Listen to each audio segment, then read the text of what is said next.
जय हिंद। मैं संजय सिंह आप सभी को आप सबके YouTube channel Sanjay online study zone पर स्वागत करता हूं। आज अध्याय अकबर है, मध्यकालीन भारत से। अकबर के बारे में हम लोग पढ़ेंगे। इसमें जो भी महत्वपूर्ण प्रश्न दिए हुए हैं उन सभी को हम लोग कवर करेंगे, जो पीसीएस एग्जामों में पूछे गए हैं। अकबर से संबंधित महत्वपूर्ण प्रश्न ये अन्य एग्जामों में आने की ज़्यादा संभावना होती है दोस्तों, और पीसीएस एग्जामों में भी इसे खूब पूछा जाता है ये सभी प्रश्न, तो इसे हम कवर करेंगे। और ये 11th वीडियो होगा मध्यकालीन भारत का, और पीछे की वीडियो आप लोग नहीं देखे हैं तो जाकर देख लें उसे। और यदि आप लोग को अच्छा लगता है तो वीडियो को लाइक करें, शेयर करें दोस्तों के ग्रुप में, और चैनल को सब्सक्राइब करें। हम मध्यकालीन भारत का पूरी प्लेलिस्ट बना हुआ है। प्राचीन भारत का भी मैं पढ़ा चुका हूँ, उसकी भी पूरी प्लेलिस्ट बना हुआ, और भारतीय संविधान का भी पूरा कवर कर चुका हूँ, उसका भी प्लेलिस्ट है। सबको मैं वीडियो के डिस्क्रिप्शन बॉक्स में टैग कर दूंगा। तो चलिए स्टार्ट करते हैं आज की अध्याय अकबर। ये फर्स्ट प्रश्न क्या कहता है अकबर के बारे में। पहला प्रश्न है, फर्स्ट प्रश्न है अकबर के बारे में। इसमें है निम्नलिखित में से किस स्थान पर अकबर को हुमायूं की मृत्यु की सूचना मिलने पर राजगद्दी पर बैठाया गया था। पूछा जा रहा है जब हुमायूं की मृत्यु हुई थी तब उस समय अकबर किस स्थान पर थे और वहीं पर उन्हें राजगद्दी पर बैठा दिया गया था। चार ऑप्शन है, ए में काबुल, बी में लाहौर, सी में सरहिंद और डी में कलानौर, ई में उपयुक्त में से कोई नहीं। तो ऑप्शन नंबर डी मेरा सही आंसर होगा। जिस समय हुमायूं की मृत्यु हुई थी, अकबर के पिताजी थे हुमायूं, उनकी जब मृत्यु हुई थी तो उस समय अकबर जो थे कलानौर में थे, पंजाब के कलानौर में स्थित थे वो। ठीक है, पंजाब के गुरदासपुर जिले के निकट कलानौर नामक स्थान पर थे। वहीं पर उनका 14 फरवरी 1556 को अकबर के मुगल बादशाह घोषित कर दिया गया। नेक्स्ट प्रश्न चलते हैं। ऑप्शन नंबर डी मेरा सही आंसर है। प्रश्न नंबर 2 में, हल्दी घाटी के युद्ध के पीछे अकबर का मुख्य उद्देश्य था। हल्दी घाटी का युद्ध हुआ था, उसमें अकबर का मुख्य उद्देश्य क्या था। राणा प्रताप को अपने अधीन लाना, राजपूतों को फूट डालना, मानसी की भावना को संतुष्ट करना, या डी में है साम्राज्यवादी नीति को। तो ऑप्शन नंबर ए मेरा सही आंसर होगा। राणा प्रताप को अपने अधीन लाना। हल्दी घाटी का युद्ध हुआ था क्योंकि राणा प्रताप को अपने अधीन लाना। ऑप्शन नंबर ए मेरा सही आंसर होगा। हल्दी घाटी का युद्ध कब हुआ था? 1576 में हुआ था। अकबर और राणा प्रताप के बीच हुआ था, जिसमें से अकबर की जीत हुई थी और राणा प्रताप की हार हुई थी। चलिए नेक्स्ट प्रश्न में चलते हैं, थर्ड की ओर। थर्ड में कहा जा रहा है हल्दी घाटी का युद्ध किस वर्ष में हुआ था। अभी जस्ट हम लोग पढ़ा हल्दी घाटी का युद्ध। ऑप्शन नंबर डी 1576 में ईस्वी में हुई थी। 1576 में हल्दी घाटी का युद्ध हुआ था। नेक्स्ट प्रश्न में चलते हैं, प्रश्न नंबर 4 की ओर। हल्दी घाटी के युद्ध में महाराणा प्रताप की सेना के सेनापति कौन थे? तो हल्दी घाटी का युद्ध हुआ था, उसमें महाराणा प्रताप के सेना के सेनापति कौन थे? तो उस समय चार ऑप्शन है, अमर सिंह थे, मान सिंह थे, हकीम खां थे, शक्ति सिंह थे। तो महाराणा प्रताप के सेना के सेनापति थे वो हकीम खां थे, महाराणा प्रताप के। ऑप्शन नंबर सी मेरा सही आंसर होगा। हल्दी घाटी की युद्ध 1576 ईस्वी में हुआ था और अकबर और महाराणा प्रताप के बीच हुआ था। मुगल सेनापति यदि आपसे पूछ ले कि मुगल सेना के सेनापति कौन थे, तो मुगल सेना के सेनापति मान सिंह एवं आशफ खां थे। मुगल सेना के सेनापति कौन थे? एक मान सिंह थे ये, और एक आशफ खां थे मुगल का, यानी अकबर का सेनापति। आशफ खां के मध्य था। जबकि राजपूत योद्धाओं में राणा की सेना की अग्रभाग का नेतृत्व अफगानों की एक टुकड़ी के साथ किया जा रहा था, जिसमें हकीम खां सूर कर रहा था। कौन था? महाराणा प्रताप की सेना का नेतृत्व हकीम खां सूर कर रहा था। तो ऑप्शन नंबर सी मेरा सही आंसर होगा। नेक्स्ट प्रश्न में चलते हैं, प्रश्न नंबर 5 की ओर। प्रश्न नंबर 5 में कहा जा रहा है दिए गए चित्र की छायांकित भाग को काला अवधि के विशेष में अकबर के साम्राज्य को दर्शाता है। ए में स्वतंत्र देश का परिचारिक है और बी एक नगर की स्थिति को दर्शाता है। निम्नलिखित में से कौन सा विकल्प सही है? ए है और ये बी है। ये जो नगर की स्थिति है वो कौन है, सो हमसे पूछ रहा है कौन सा स्थान है, उसके बारे में हमसे कहा गया है। तो उसको हम लोग देखेंगे कौन सा स्थान है, और अकबर का टाइम के बारे में बताया जा रहा है कि कौन सा स्थान है और अकबर का टाइम का है। तो चलिए ऑप्शन देखते हैं हम लोग क्या कहता है ऑप्शन में। ऑप्शन में कह रहा, ऑप्शन ए में है 1557 के समय अकबर गोलकुंडा और लाहौर में किए थे। गोलकुंडा स्वतंत्र हो गया था और लाहौर के समय तो नहीं। 1557 में ही अकबर ने खानदेश और मुल्तान, ये भी नहीं, खानदेश और मुल्तान नहीं होगा क्योंकि बहुत ऊपर है। और 1605 में अकबर गोंडवाना और मुल्तान, तो गोंडवाना तो सही है लेकिन 1605 में ये भी सही है, लेकिन मुल्तान नहीं होगा। मुल्तान तो इधर साइड में है ना, अफगानिस्तान क्या बोलते हैं इधर, तो ये भी नहीं होगा। और डी में कह रहा है 1605 में अकबर गोंडवाना और लाहौर, तो ऑप्शन नंबर डी मेरा सही आंसर होगा। ऑप्शन नंबर डी सही आंसर होगा। नेक्स्ट प्रश्न पे चलते हैं। प्रश्न नंबर 6 में है अकबर ने सर्वप्रथम वैवाहिक संबंध राजपूतों के किस गृह से स्थापित किया था। अकबर ने सर्वप्रथम वैवाहिक संबंध जो राजपूतों से किया था, तो सर्वप्रथम किस राजपूत के गृह से किया था।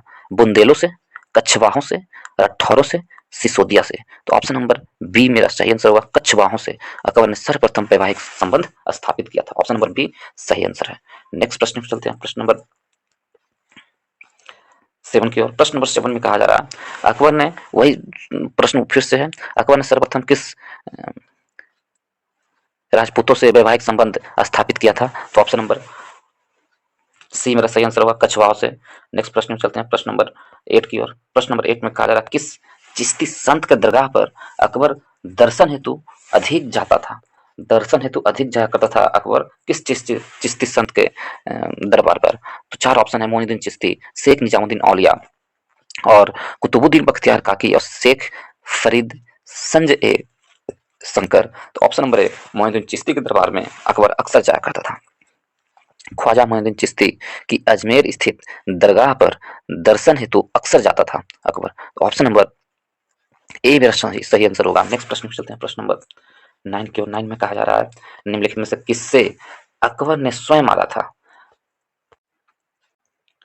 स्वयं मारा था, अकबर ने स्वयं किसे मारा था।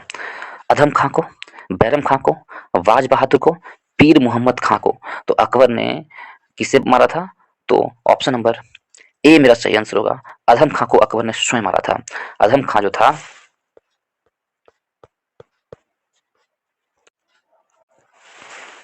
अधम खां महाम अंगा के पुत्र था, ठीक है।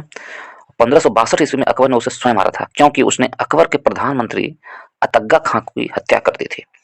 अधम खां अतग्गा खां की हत्या कर दी थी, उसके लेकर के अकबर ने 1562 ईस्वी में अधम खां को स्वयं मारा था। ऑप्शन नंबर ए मेरा सही आंसर होगा। नेक्स्ट प्रश्न को चलते हैं, प्रश्न नंबर 10 की ओर। 10 में कहा जा रहा है राजपूताना के निम्न राज्यों में से किस एक ने अकबर के संप्रभुता स्वयं स्वीकार नहीं की थी। कौन सा राजपूताना था जो स्वयं स्वीकार नहीं की थी। आमेर, मेवाड़, मारवाड़ या बीकानेर, तो ऑप्शन नंबर बी मेवाड़ के राजपूताना जो था वो स्वयं अपना स्वयं अकबर का अधीनता स्वीकार नहीं किए थे। मेवाड़ के राज्य में राणा प्रताप जो थे लंबे समय तक मुगलों के साथ युद्ध लड़े और राणा प्रताप की मृत्यु के बाद जो उनके पुत्र हुए राणा अमर सिंह ने 1605 ईस्वी में 1615 ईस्वी में जहांगीर से संधि कर दी। तो ऑप्शन नंबर बी मेरा सही आंसर होगा। नेक्स्ट प्रश्न में चलते हैं, प्रश्न नंबर, अमर सिंह ने, महाराणा प्रताप ने नहीं, अमर सिंह ने जहांगीर से संधि किए थे लास्ट में। और 11th नंबर प्रश्न में चलते हैं, प्रश्न नंबर 11 में किस राजपूत शासक ने मुगलों के विरुद्ध निरंतर स्वतंत्रता का संघर्ष जारी रखा और समर्पण नहीं किया। निरंतर, तो वो कौन थे, 4 ऑप्शन दिया हुआ है, अभी जस्ट हमने बताया है। बीकानेर के राजा जय राय सिंह, या मारवाड़ के राय चंद्र सिंह, आमेर के राजा भारमल, मेवाड़ के राजा महाराणा अमर सिंह, तो कौन सा आंसर होगा, तो इसका आंसर ऑप्शन नंबर बी मेरा सही आंसर होगा। मारवाड़ के राव चंद्रसेन थे, जो 1565 में मारवाड़ के शासक राव चंद्रसेन ने में भद्र जून में मुगल सेनाओं के का सामना किया, लेकिन चारों तरफ से घिर जाने के कारण भी उसने मुगल सेनाओं के सामने हथियार नहीं डाला और भागकर सिवान चले गए। सिवाना में शरण लेना पड़ा उन्हें, तो ऑप्शन नंबर बी मेरा सही आंसर है। नेक्स्ट प्रश्न चलते हैं, प्रश्न नंबर 12 की ओर। 12th में कहा जा रहा है अकबर के साथ युद्ध करने वाली दुर्गावती की रानी थी। दुर्गावती किसकी रानी थी? जो अकबर के साथ युद्ध हुई थी दुर्गावती का, वो किसकी रानी थी? मंडला का, मांडू का, असीरगढ़ का या रामगढ़ का? दुर्गावती थी मंडला की महारानी थी। कहाँ की? मंडला की महारानी थी। ऑप्शन नंबर ए मेरा सही आंसर होगा। नेक्स्ट प्रश्न में चलते हैं 13 में। अब्बुल फजल की मृत्यु इनमें से किसके कारण हुई थी? अब्बुल फजल की मृत्यु किनके कारण हुई थी? शाहजादा सलीम, अब्दुल रहीम खान खाना, शाहजादा मुराद या शहजादा दानियल के कारण? तो ऑप्शन नंबर ए शाहजादा सलीम के कारण यानी जहांगीर के कारण अब्बुल अब्बुल फजल की मृत्यु हुई थी। किसके कारण? शाहजादा सलीम के कारण। ऑप्शन नंबर ए मेरा सही आंसर होगा। नेक्स्ट प्रश्न में चलते हैं प्रश्न नंबर 12 की ओर 14 की ओर। 14 में कहा जा रहा है कि निम्न तथ्यों में से कौन तथ्य ऐसा है जो अकबर को राष्ट्रीय सम्राट सिद्ध करने में सहायक नहीं है कि अकबर राष्ट्रीय सम्राट थे? कौन सा ये कथन दिए हुए हैं? अकबर ने इस्लाम धर्म को त्याग दिया था, ये तो बिल्कुल गलत है। यही है जो अकबर को राष्ट्रीय सम्राट सिद्ध करने में सहायक नहीं है। ऑप्शन नंबर ए मेरा सही आंसर होगा। बाकी तीनों है जो अकबर को राष्ट्रीय सम्राट सिद्ध करने में सहायक है। प्रशासकीय एकता और कानूनों की एकरूपता, अकबर द्वारा सांस्कृतिक एकता का प्रयत्न करना, अकबर की धार्मिक नीति, ये तीनों है, लेकिन ऑप्शन नंबर ए नहीं है। तो ऑप्शन नंबर ए मेरा सही आंसर है। नेक्स्ट प्रश्न चलते हैं प्रश्न नंबर 15 की ओर। 15 में कहा जा रहा है अकबर की प्रियता के कारण थे। तो क्यों इतने लोकप्रिय थे अकबर? क्या कारण था? मनसब प्रथा, मनसबदारी प्रथा या धार्मिक नीति, भू राजस्व व्यवस्था, सामाजिक सुधार? तो ये सभी के कारण, मनसबदारी प्रथा के कारण भी, धार्मिक नीति के कारण भी, भूमि राजस्व व्यवस्था के कारण भी और सामाजिक सुधार के कारण भी अकबर ये सभी कारणों से लोकप्रिय थे। ऑप्शन नंबर डी मेरा सही आंसर होगा। नेक्स्ट प्रश्न में चलते हैं प्रश्न नंबर 16 की ओर। 16 में कहा जा रहा है निम्नलिखित में से किस मुस्लिम शासक ने, कौन से मुस्लिम शासक थे जो तीर्थ यात्रा कर समाप्त कर दिए थे? तो बहुत अच्छा प्रश्न है। तीर्थ यात्रा कर समाप्त करने वाला कौन मुस्लिम शासक थे? तीर्थ यात्रा कर समाप्त करने वाला मुस्लिम शासक कौन थे? 4 ऑप्शन है, बहलोल लोदी, शेरशाह, हुमायूं या अकबर? तो ऑप्शन नंबर डी मेरा सही आंसर होगा, अकबर। अकबर वो मुस्लिम शासक थे जो तीर्थ यात्रा कर समाप्त कर दिए थे 1563 में। तीर्थ यात्रा कर को समाप्त कब हुआ था? 1563 में। ऑप्शन नंबर डी मेरा सही आंसर होगा। अकबर द्वारा कुछ और कर समाप्त किए गए थे, जैसे तीर्थ यात्रा कर, जजिया कर को अकबर ने 1564 ईस्वी में समाप्त किया था। कब? 1564 में जजिया कर को अकबर ने समाप्त कर दिया था। और दास प्रथा को भी अकबर ने 1562 ईस्वी में समाप्त कर दिया था। तो ये काफी महत्वपूर्ण है। दास प्रथा 1562 में समाप्त किए थे, 1563 में तीर्थ यात्रा कर और 1564 में जजिया कर को समाप्त किए थे अकबर ने। तो ऑप्शन नंबर डी मेरा सही आंसर होगा। नेक्स्ट प्रश्न में चलते हैं प्रश्न नंबर 17 की ओर। 17 में कहा जा रहा है कि निम्नलिखित बादशाहों में से किसको एक प्रबुद्ध निरंकुश कहा जाता है? प्रबुद्ध निरंकुश कौन बादशाह था जिसे प्रबुद्ध निरंकुश कहा जाता है? बाबर को, हुमायूं को, अकबर को, औरंगजेब को? तो ऑप्शन नंबर सी मेरा सही आंसर होगा। अकबर को प्रबुद्ध निरंकुश शासक कहा जाता है। ऑप्शन नंबर सी सही आंसर है। नेक्स्ट प्रश्न पर चलते हैं प्रश्न नंबर 18 की ओर। 18 में कहा जा रहा है निम्नलिखित में से किसने यह आज्ञा दी थी कि आदमी को एक ही स्त्री से विवाह करना चाहिए और वह तभी दूसरा विवाह कर सकता है जब उसकी पहली पत्नी बंध्या हो? ये किसने आज्ञा दी थी? ये किसने उपदेश दिया था? अलाउद्दीन खिलजी ने, बी में कह रहा शेरशाह सूरी ने, सी में अकबर ने, डी में इनमें से कोई नहीं? तो ऑप्शन में डी बी मेरा सही आंसर होगा। सी मेरा सही आंसर होगा, अकबर ने।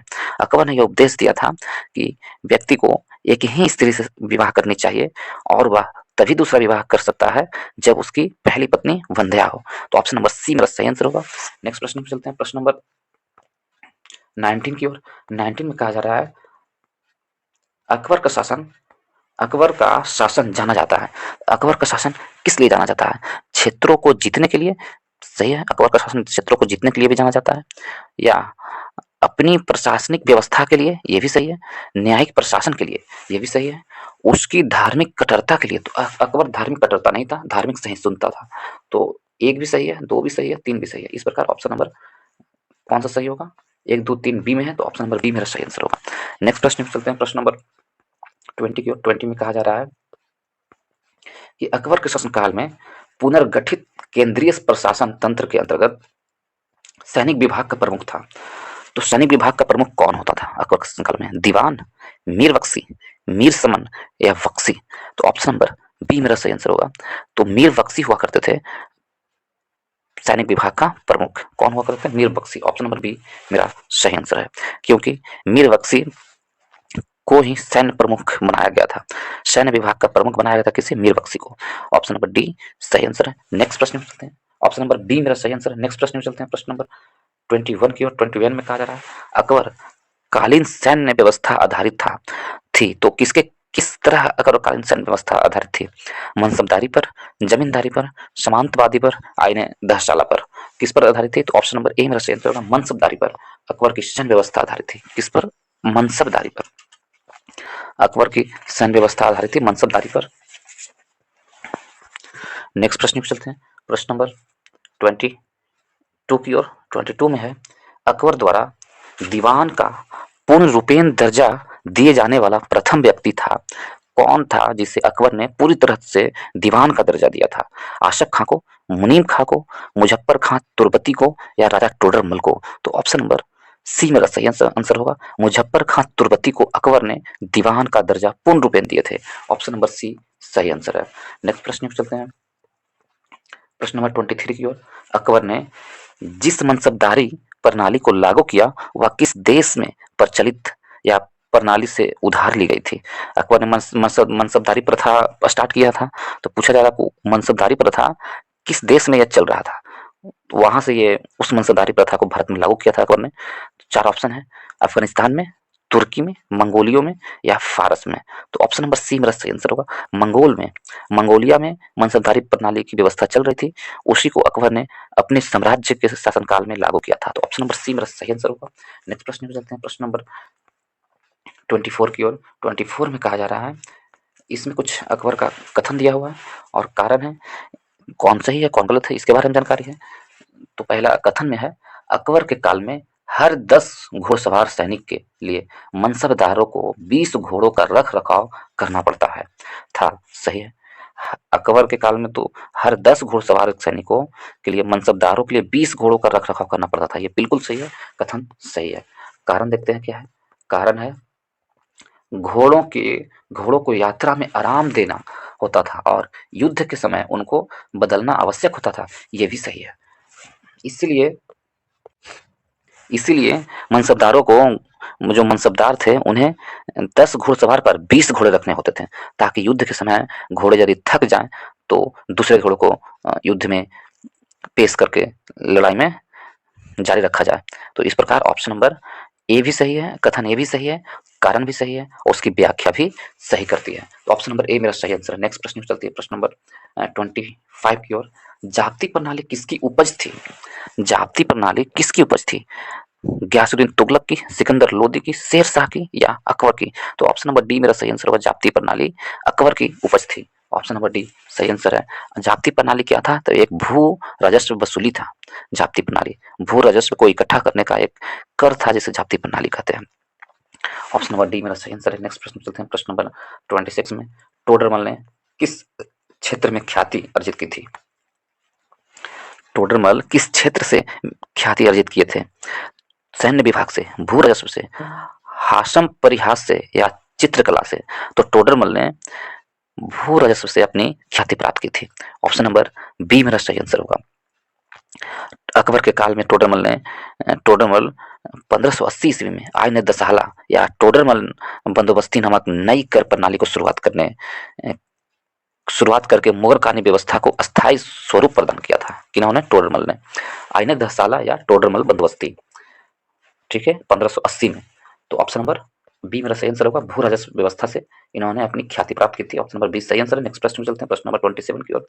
27 में कहा जा रहा है, इनमें से किस कर व्यवस्था को बंदोबस्त व्यवस्था के नाम से भी जाना जाता है?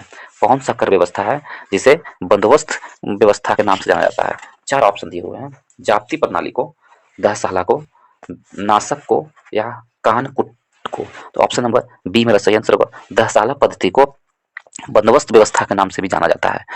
किस पद्धति को? दहसाला पद्धति को। और यह भू राजस्व की एक व्यवस्था थी। ऑप्शन नंबर बी मेरा सही आंसर होगा। नेक्स्ट प्रश्न में चलते हैं, प्रश्न नंबर 28 की ओर। 28 में कहा जा रहा है, टोडरमल संबंधित थे। टोडरमल किससे संबंधित थे? कानून से, मालगुजारी सुविधा से, साहित्य से या संगीत से? तो टोडरमल मालगुजारी सुधारों से संबंधित थे, यानी भू राजस्व के सुधार से संबंधित थे टोडरमल। टोडरमल किससे संबंधित है? भू राजस्व सुधार से। तो ऑप्शन नंबर बी मेरा सही आंसर होगा। नेक्स्ट प्रश्न में चलते हैं। प्रश्न नंबर 29 की ओर। 29 में कहा जा रहा है भू राजस्व प्रशासन के क्षेत्र में शेरशाह एवं अकबर के मध्य निम्नलिखित में से कौन नैरंतर ही की कड़ी थी? कौन था शेरशाह और अकबर के बीच? बीरबल, टोडरमल, भगवान दास या भारमल? तो ऑप्शन नंबर बी टोडरमल था, जो किसके बीच? अकबर और शेरशाह के बीच निरंतर की कड़ी थी। ऑप्शन नंबर बी मेरा सही आंसर होगा। नेक्स्ट प्रश्न में चलते हैं। प्रश्न नंबर 30 की ओर। 30 में कहा जा रहा है अकबर काल में भू राजस्व व्यवस्था की एक प्रसिद्ध नीति आईन दहसाला पद्धति किसके द्वारा निर्मित की गई थी? तो आईन दहसाला पद्धति किसने लाया था अकबर के काल में? भू राजस्व का एक नई पद्धति थी, तो किन्होंने लाया था, इसके बारे में पूछा जा रहा है। ऑप्शन ए में शाहनवाज खां, बी में अब्दुल रहीम खान खाना, सी में टोडरमल और डी में मुल्ला दो प्याजा। तो ऑप्शन नंबर सी मेरा सही आंसर होगा। टोडरमल के द्वारा, किनके द्वारा? टोडरमल के द्वारा आईन दहसाला या टोडरमल बंदोबस्ती अकबर के समय में लाई गई थी। तो ऑप्शन नंबर सी मेरा सही आंसर होगा। नेक्स्ट प्रश्न चलते हैं। प्रश्न नंबर 21 की ओर। 21 में कहा जा रहा है अकबर ने दीन ए इलाही किस वर्ष में प्रारंभ किया था? अकबर ने किस वर्ष दीन ए इलाही धर्म को स्टार्ट किए थे? चार ऑप्शन है, 1570 में, 1578 में या 1581 में या 1582 में। तो अब अकबर ने 1582 ईस्वी में तौहीद इलाही या दीन इलाही, इसी का नाम क्या है? तौहीद इलाही या दीन इलाही की शुरुआत किए थे 1582 ईस्वी में। और यह धर्म से संबंधित था। ऑप्शन नंबर डी मेरा सही आंसर होगा। नेक्स्ट प्रश्न पे चलते हैं। प्रश्न नंबर 32 की ओर। 32 में कहा जा रहा है कि दीन इलाही का प्रचार किस शासक ने किया था? अभी जस्ट हमने बताया दीन इलाही की शुरुआत ही अकबर ने किए थे, तो इसकी प्रचार भी अकबर के द्वारा ही किया गया था। ऑप्शन नंबर बी मेरा सही आंसर है। नेक्स्ट प्रश्न में चलते हैं। प्रश्न नंबर 33 की ओर। 33 में कहा जा रहा है किस इतिहासकार ने दीन इलाही को एक धर्म कहा है? किस इतिहासकार ने ऐसा कहा था कि दीन इलाही एक धर्म है? अबुल फजल ने, अब्दुल कादिर बदायूनी ने, निजामुद्दीन ने, इनमें से कोई नहीं। तो ऑप्शन नंबर डी मेरा सही आंसर है। किसी ने नहीं कहा था। ऑप्शन नंबर डी सही आंसर है। नेक्स्ट प्रश्न पे चलते हैं। प्रश्न नंबर 34 की ओर। 34 में कहा जा रहा है इबादत खाने का निर्माण किसने करवाया था? इबादत खाने का निर्माण कौन से शासक ने करवाया था? अलाउद्दीन खिलजी, औरंगजेब, फिरोज शाह तुगलक या अकबर? तो ऑप्शन नंबर सी मेरा सही आंसर होगा। इबादत खाने का निर्माण अकबर ने करवाया था। किसने? अकबर ने करवाया था। ऑप्शन नंबर सी सही आंसर है। नेक्स्ट प्रश्न में चलते हैं। प्रश्न नंबर 35 की ओर। 35 में कहा जा रहा है फतेहपुर सिकरी का इबादत खाना क्या था? फतेहपुर सिकरी में जो इबादत खाना था वो क्या था? राज परिवार के इस्तेमाल के लिए एक मस्जिद था या अकबर का निजी प्रार्थना कक्ष था? वह भवन जिसमें विभिन्न धर्मों के विद्वानों के साथ अकबर चर्चा करता था? या डी में वह कमरा जिसमें विभिन्न धर्म वाले कुलीन जन धार्मिक बातों के विचारार्थ जमा होते थे? ऑप्शन नंबर सी मेरा सही आंसर होगा।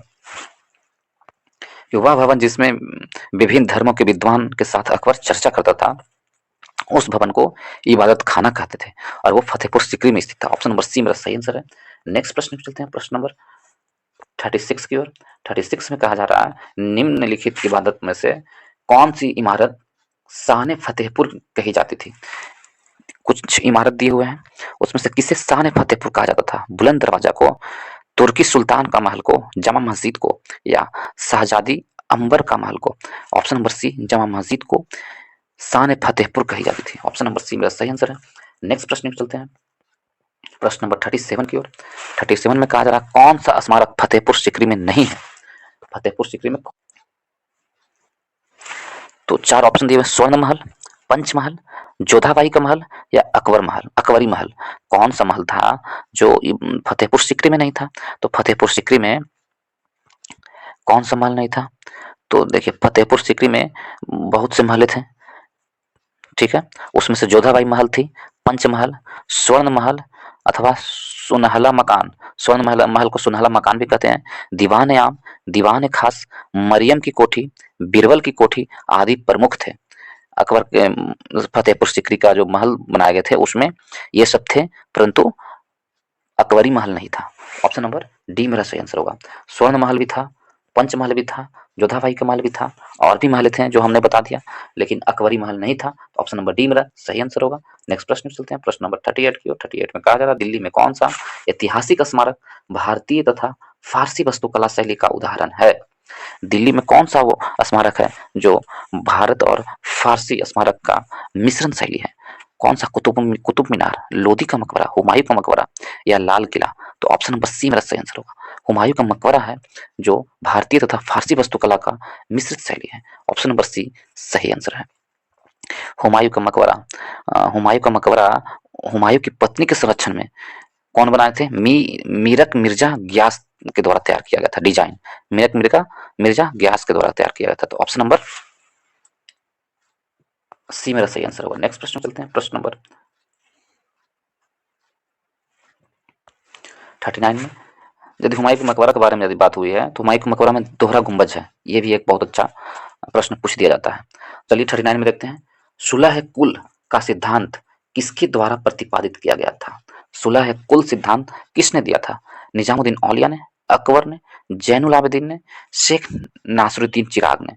तो ऑप्शन नंबर बी, अकबर ने सुलह कुल सिद्धांत का प्रतिपादित किया था। जैनुल आबदीन को भी अकबर ही कहा जाता है। कहाँ का? कश्मीर का अकबर के रूप में जाना जाता था जैनुल आबदीन को। और इसका आंसर क्या होगा? ऑप्शन नंबर बी मेरा सही आंसर होगा। नेक्स्ट प्रश्न चलते हैं, प्रश्न नंबर 40 की ओर। यदि 40 में देखें, प्रश्न नंबर 40 में है, अकबर द्वारा अपनाई गई सुलह कुल सार्वभौम शांति तथा भाईचारा की व्यवस्था की अवधारणाएं निम्नलिखित में से किस पर आधारित थी? किस पर आधारित थी? सुलह कुल जो अपनाई थी पद्धति का प्रचलन किए थे अकबर ने, वो किस पर आधारित थी? राजनीतिक उदारता पर, धार्मिक सहनशीलता पर, उदारवादी सांस्कृतिक दृष्टिकोण पर, या उपरोक्त में से सभी पर? तो उपरोक्त में से सभी पर। राजनीतिक उदारता पर भी था, धार्मिक सहनशीलता पर भी था, और उदारवादी सांस्कृतिक के दृष्टिकोण पर भी था। तो ऑप्शन नंबर डी मेरा सही आंसर होगा, सभी पर था। ऑप्शन नंबर डी सही आंसर है, उपरोक्त में सभी पर था। नेक्स्ट प्रश्न में चलते हैं, प्रश्न नंबर 41 की ओर। 41 में कहा जा रहा है, किस मुगल बादशाह के विरुद्ध जौनपुर से फतवा जारी हुआ था? कौन से मुगल बादशाह के विरुद्ध जौनपुर से फतवा जारी किया गया था? हुमायूं के विरुद्ध, अकबर के विरुद्ध, शाहजहां के विरुद्ध, या औरंगजेब के विरुद्ध? तो ऑप्शन नंबर बी मेरा सही आंसर होगा। अकबर के विरुद्ध जौनपुर से फतवा जारी किया गया था। यह तब जारी हुआ था जब 1580 ईस्वी में जौनपुर के एक धर्मगुरु ने सभी मुसलमानों को अकबर के विरुद्ध कर दिया था। क्यों? तो ऑप्शन नंबर बी मेरा सही आंसर होगा। नेक्स्ट प्रश्न में चलते हैं, प्रश्न नंबर 42 की ओर। 42 में कहा जा रहा है, कथन एम है और कारण है, इसमें से कौन सही है कौन गलत है इसके बारे में पूछा गया। कथन में कह रहा है, अकबर ने 1602 ईस्वी में फतेहपुर सिकरी में बुलंद दरवाजा बनवाया था। तो अकबर ने 1602 ईस्वी में बुलंद दरवाजा बनवाया था, ये बिल्कुल सही है। बुलंद दरवाजा का निर्माण 1602 ईस्वी में अकबर ने किया था, ये सही है। कारण है, यह निर्माण अकबर ने अपने पुत्र जहांगीर के जन्म की खुशी में करवाया था, ये गलत है, ये नहीं किए थे। अकबर ने 1602 में ईस्वी में बुलंद दरवाजा का निर्माण किए थे, जब अकबर ने गुजरात विजय होने के बाद फतेहपुर सिकरी में विजय स्तंभ के रूप में उन्होंने फतेहपुर सिकरी का बुलंद दरवाजा का स्थापित किए थे। तो ऑप्शन नंबर ए सही है। इस प्रकार कारण कथन सही है, कारण गलत है। इस प्रकार ऑप्शन नंबर सी मेरा सही आंसर होगा। ठीक है, लेकिन फतेहपुर सिकरी के जो भवन का निर्माण हुआ था 1568 से 69 में आरंभ किया गया था फतेहपुर सिकरी का निर्माण, और गुजरात विजय के 1572 से 73 के पश्चात इस नगरी में फतेहपुर सिकरी कहा जाने लगा। इस नगर को क्या कहा जाने लगा? फतेहपुर सिकरी ने। गुजरात विजय के दौरान ही उसने विजय स्तंभ को स्थापित किया, जो बुलंद दरवाजा के नाम से जाना जाता है। तो ऑप्शन नंबर सी मेरा सही आंसर होगा। ए सही है परंतु आर गलत है। नेक्स्ट प्रश्न में चलते हैं, प्रश्न नंबर 43 की ओर। 43 में कहा जा रहा है कि निम्नलिखित में से किसका निर्माण अकबर ने करवाया था? किसका निर्माण अकबर ने करवाया था? बुलंद दरवाजा का, जमा मस्जिद का, कुतुब मीनार का, ताजमहल का? तो ताजमहल, जमा मस्जिद और कुतुब मीनार का निर्माण अकबर ने नहीं करवाया था। बुलंद दरवाजा का निर्माण अकबर ने करवाया था फतेहपुर सिकरी में, गुजरात विजय के पश्चात उसकी खुशी में करवाया था। तो ऑप्शन नंबर ए मेरा सही आंसर होगा। नेक्स्ट प्रश्न चलते हैं, प्रश्न नंबर 44 की ओर। 44 में कहा जा रहा है, निम्नलिखित में से किस मुगल सम्राट ने शिक्षा संबंधित सुधार किए थे? जहांगीर ने, बी में कहा जा रहा है शाहजहां ने, ऑप्शन सी है हुमायूं, ऑप्शन डी है अकबर। तो ऑप्शन नंबर डी मेरा सही आंसर होगा। शिक्षा में सुधार करने वाला शासक कौन था? वो अकबर था। अकबर खुद कम पढ़ा लिखा था, परंतु वो शिक्षा में सुधार करने का प्रयत्न किया था। ऑप्शन नंबर डी मेरा सही आंसर है। नेक्स्ट प्रश्न में चलते हैं, प्रश्न नंबर 45 की ओर। 45 में कहा जा रहा है अकबर द्वारा बनाई गई श्रेष्ठतम इमारतें पाई जाती है। तो अकबर द्वारा बनाई गई श्रेष्ठतम इमारतें किस में पाई जाती है? आगरा के किले में, लाहौर के किले में, इलाहाबाद के किले में, या फतेहपुर सीकरी के किले में? तो अकबर द्वारा बनाई गई श्रेष्ठतम इमारत किस में पाई जाती है, ये हमसे पूछा है। तो ऑप्शन नंबर डी मतलब सही मेरा सही होगा। Option number D Fatehpur Sikri में। अकबर के द्वारा बनाया गया श्रेष्ठतम इमारतें फतेहपुर सीकरी में दिखाई देती हैं। ऑप्शन नंबर डी मेरा सही आंसर होगा। नेक्स्ट प्रश्न पर चलते हैं, प्रश्न नंबर 46 की ओर। 46 में कहा जा रहा है अकबर द्वारा बनवाई गई कौन सी इमारत का नक्शा बौद्ध विहार की तरह है? कौन सी नक्शा है जो बौद्ध विहार की तरह है? अकबर ने कौन सी इमारत बनाई थी जो बौद्ध विहार की तरह है? चार ऑप्शन है। ऑप्शन ए में है पंचमहल, बी में दीवान खास, सी में जोधाबाई का महल, डी में बुलंद दरवाजा। तो ऑप्शन नंबर ए मेरा सही आंसर होगा। पंचमहल जो अकबर ने बनवाए थे वो बौद्ध विहार की तरह है। ऑप्शन नंबर ए मेरा सही आंसर है। नेक्स्ट प्रश्न में चलते हैं, प्रश्न नंबर 47 की ओर। 47 में कहा जा रहा है फतेहपुर सीकरी में बादशाह अकबर ने निर्मित करवाया था। तो क्या करवाया था फतेहपुर सीकरी में अकबर ने? मोती महल ऑप्शन ए में है, बी में है पंचमहल, सी में है रंग महल, डी में है हीरा महल। तो अकबर ने फतेहपुर सीकरी में पंचमहल का निर्माण करवाया था। और भी महल थे उसमें, जोधाबाई का महल का था, बीरबल की कोठी था, पंचमहल थी, और भी महलें थी, लेकिन मोती महल नहीं था, रंग महल नहीं था, हीरा महल नहीं था। ऑप्शन नंबर बी पंचमहल था। सही आंसर है ऑप्शन नंबर बी। 49 48 की ओर चलते हैं। जहांगीर महल स्थित है। जहांगीर महल कहाँ स्थित है? तो जहांगीर महल दिल्ली में, ए में है, बी में औरंगाबाद में, सी में आगरा में, डी में लाहौर में। तो जहांगीर महल है जो आगरा में स्थित है। ऑप्शन नंबर सी मेरा सही आंसर है। नेक्स्ट प्रश्न चलते हैं, प्रश्न नंबर 49 की ओर। 49 में कहा जा रहा है अकबर का मकबरा कहाँ पर स्थित है? तो अकबर का मकबरा कहाँ पर स्थित है? चार ऑप्शन है। ऑप्शन ए में कहा है सिकंदरा में, बी में आगरा में, सी में कहा जा रहा है औरंगाबाद में, और ऑप्शन डी में है फतेहपुर सीकरी में। तो ऑप्शन नंबर ए मेरा सही आंसर होगा, सिकंदरा में। अकबर का मकबरा सिकंदरा में स्थित है। ऑप्शन नंबर ए सही आंसर है। नेक्स्ट प्रश्न चलते हैं हम 50 की ओर। निम्नलिखित में से किस किले का निर्माण अकबर के राज्यकाल में नहीं करवाया गया था? किस किले का निर्माण अकबर के राज्यकाल में नहीं करवाया गया था? दिल्ली का लाल किला, आगरा का किला, इलाहाबाद का किला, या लाहौर का किला? तो ऑप्शन नंबर ए मेरा सही आंसर होगा। दिल्ली के लाल किले का निर्माण अकबर के शासनकाल में नहीं करवाया गया था। ऑप्शन नंबर ए सही है। बाकी आगरा का किला अकबर के शासनकाल में, इलाहाबाद का किला भी अकबर के शासनकाल में, और लाहौर का किला भी अकबर के शासनकाल में बनवाए गए थे, लेकिन दिल्ली के लाल किला अकबर के शासनकाल में नहीं बनाए गए थे। ऑप्शन नंबर ए मेरा सही आंसर होगा। दिल्ली का लाल किला है जो शाहजहां के शासनकाल में बनवाए गए थे। नेक्स्ट प्रश्न चलते हैं, प्रश्न नंबर 51 की ओर। 51 में मैचिंग है, तो हम लोग सुमेलित करते हैं। एक तरफ सम्राट है, दूसरी तरफ मकबरा है। तो देखिए मैचिंग करते हैं हम लोग। एक तरफ सम्राट, दूसरी तरफ मकबरा। बाबर, बाबर का मकबरा कहाँ था? तो बाबर का मकबरा काबुल में, ठीक है, 3 का ए। अकबर का मकबरा कहाँ है? सिकंदरा में। अकबर का मकबरा, जहांगीर का मकबरा लाहौर में, और शाहजहां का मकबरा आगरा में। तो इस प्रकार 3 4 1 2 मेरा आंसर होगा। इसमें है ऑप्शन नंबर सी में सही आंसर होगा। 3 4 1 2 ऑप्शन नंबर सी मेरा सही आंसर है। नेक्स्ट प्रश्न में चलते हैं, प्रश्न नंबर 42 52 की ओर। 52 में भी मैचिंग दिया हुआ है, और इसमें भी मकबरा और मुगल शासक के बारे में दिया हुआ है कि कौन सा मुगल शासक का कहाँ मकबरा है, इसके बारे में दिया है। तो चले देखते हैं इसमें। अकबर, बाबर, बाबर का मकबरा, बाबर का जो मकबरा था सुमेलित करना है, कहाँ था? तो बाबर का मकबरा काबुल में था। बाबर का यदि शासनकाल देखें तो कब से कब था बाबर का शासनकाल? 1526 से लेकर के 1530 तक बाबर का शासनकाल था, और इसका मकबरा कहाँ था? काबुल में था। हुमायूं का शासनकाल देखें तो 1530 से लेकर 1535 तक, 1555 तक हुमायूं का कार्यकाल था। फिर उसके बाद मृत्यु हो गई था। इनका मकबरा कहाँ है हुमायूं का? तो हुमायूं का मकबरा दिल्ली में है। हुमायूं का मकबरा कहाँ है? तो दिल्ली में है। ये हो जाएगा इसका आंसर। अकबर का शासनकाल कब से कब था? अकबर का शासनकाल कब से कब था? तो 1556 से लेकर 1605 तक अकबर का शासनकाल था। ये हुमायूं का हो गया।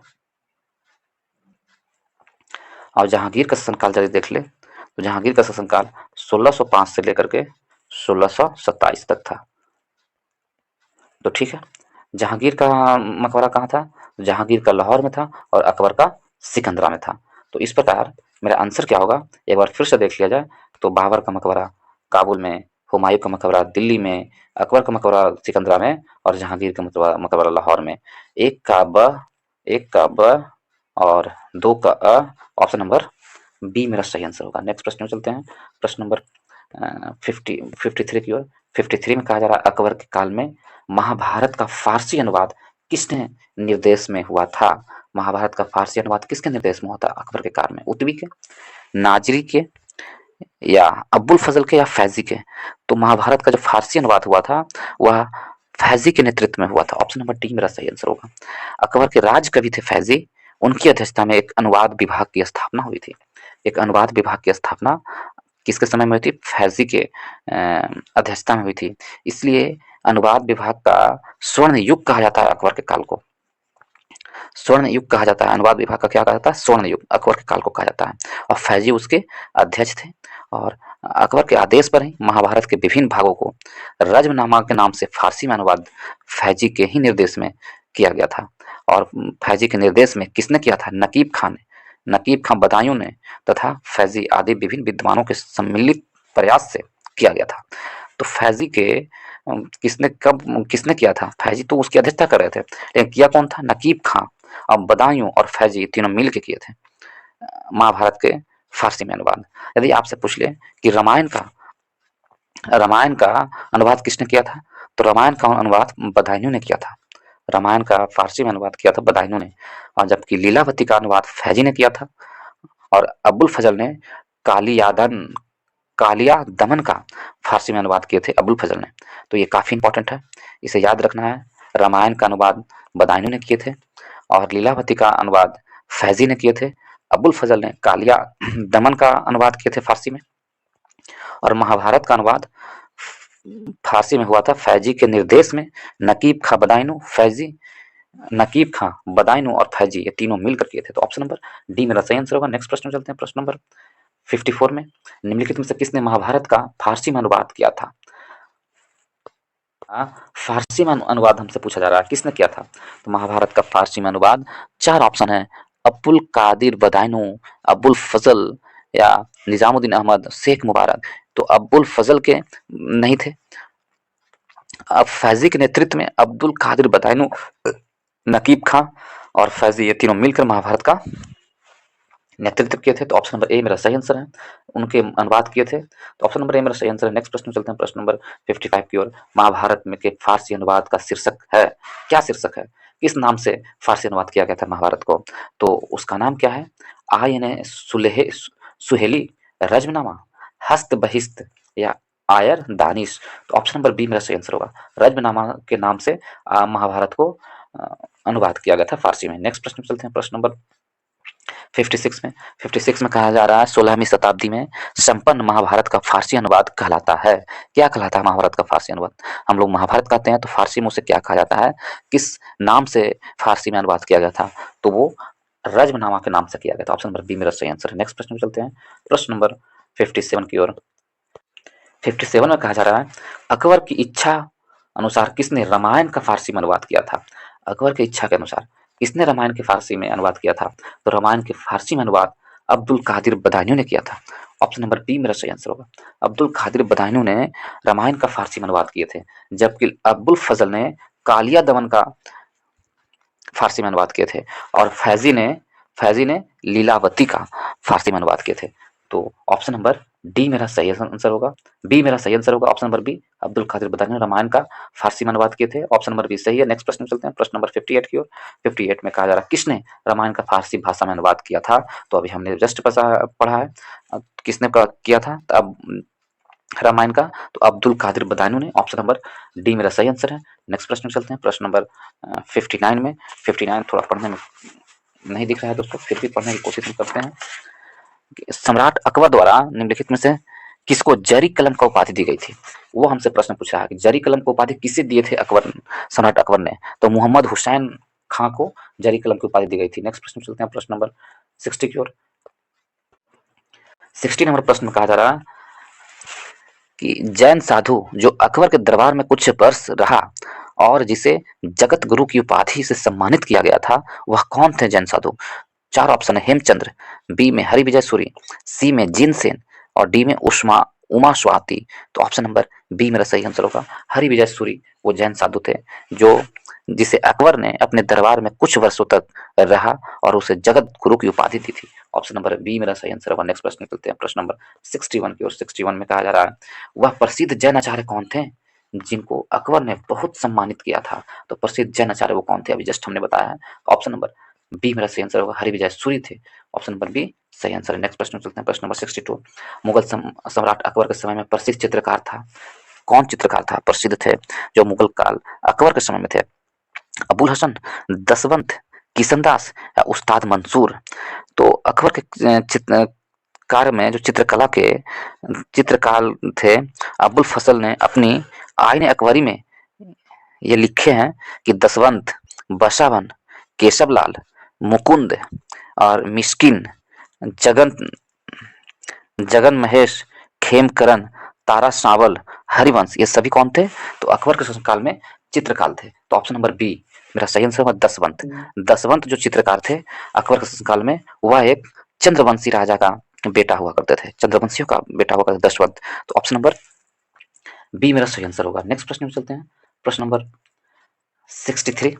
63 में कहा जा रहा है इंग्लैंड की रानी एलिजाबेथ प्रथम का समकालीन भारतीय राजा था। जब इंग्लैंड की रानी एलिजाबेथ प्रथम थे उस समय भारत में कौन से शासक कर रहे थे? तो उस समय भारत में कौन थे? अकबर थे, शाहजहां थे, औरंगजेब थे या बहादुर शाह थे? तो ऑप्शन नंबर ए मेरा सही आंसर होगा। उस समय अकबर थे। नेक्स्ट प्रश्न में चलते हैं प्रश्न नंबर 64 की ओर। जिस मध्यकालीन भारतीय लेखक ने अमेरिका की खोज का उल्लेख किया है वह है कौन? वह लेखक है मलिक मोहम्मद जायसी, अमीर खुसरो, सी में कहा जा रहा है रस खान और डी में अबुल फजल। तो अबुल फजल ने अमेरिका की खोज का उल्लेख किया है। ऑप्शन नंबर डी मेरा सही आंसर होगा। नेक्स्ट प्रश्न में चलते हैं प्रश्न नंबर 65 में। 65 में है अकबर के दरबार में आने वाले पहले अंग्रेज व्यक्ति था, वो कौन पहला अंग्रेज व्यक्ति था जो अकबर के दरबार में भारत आया था? तो कौन अंग्रेज था? रॉल्फ फिंच था ऑप्शन ए में, बी में सर थॉमस रो थे, सी में हॉकिंस थे, डी में पीटर मुंडी थे? तो ऑप्शन नंबर ए मेरा सही आंसर होगा। रॉल्फ फिंच थे अकबर के दरबार में आने वाले पहले अंग्रेज। 1883 से 91 के बीच में रॉल्फ फिंच फतेहपुर सीकरी और आगरा पहुंचने वाला वो पहला अंग्रेज व्यापारी था। तो ऑप्शन नंबर ए मेरा सही आंसर होगा। नेक्स्ट प्रश्न पे चलते हैं प्रश्न नंबर 66 की ओर। 66 में कहा जा रहा है अकबर के शासनकाल के निम्नलिखित घटनाओं का काल अनुक्रम व्यवस्थित कीजिए। जजिया की समाप्ति, अकबर ने जजिया की समाप्ति कब किया था? तो 1564 ईस्वी में अकबर ने जजिया कर को समाप्त किए थे। तो काल अनुक्रम सजाने बोल रहा है तो हम इस तरह से लिख देंगे तो मुझे पता चला जाएगा कि कौन सा कब किया गया था। जजिया की समाप्ति अकबर ने कब किए थे? तो 1564 में। इबादत खाना का निर्माण अकबर ने किए थे फतेहपुर सीकरी में। कब? 1575 में इबादत खाना का निर्माण हुआ था फतेहपुर सीकरी में अकबर के द्वारा। मजहर पर हस्ताक्षर किए थे। मजहरनामा की घोषणा जो किए थे अकबर ने 1579 ईस्वी में मजहरनामा का घोषणा किए थे अकबर ने। और दीन इलाही की स्थापना किए थे अकबर ने कब? 1582 में। कब? 1582 ईस्वी में दीन इलाही 1582 में। तो सबसे पहले कौन है, उसके बाद कौन है, उसके बाद कौन है? तो उसे मुझे सब सजाना है। सबसे पहले A1 आएगा, फिर 2 आएगा, फिर 3 आएगा, फिर 4 आएगा। तो 1 2 3 4 इसमें है, ऑप्शन नंबर ए में है। ऑप्शन नंबर ए मेरा सही आंसर होगा। नेक्स्ट प्रश्न में चलते हैं प्रश्न नंबर 67 की ओर। और अकबर से संबंधित ये लास्ट प्रश्न होंगे दोस्तों। 67 प्रश्न है जो लास्ट प्रश्न है। इसके बाद मैं इस वीडियो को समाप्त कर दूंगा।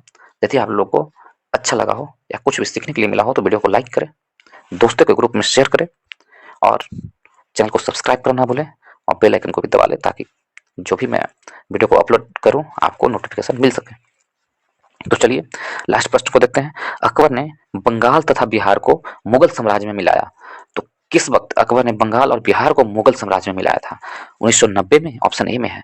ऑप्शन बी में ऑप्शन ए में कहा जा रहा है 1590 में ईस्वी में, ऑप्शन बी में 1575 ईस्वी में, ऑप्शन सी में 1576 ईस्वी में, ऑप्शन डी में 1572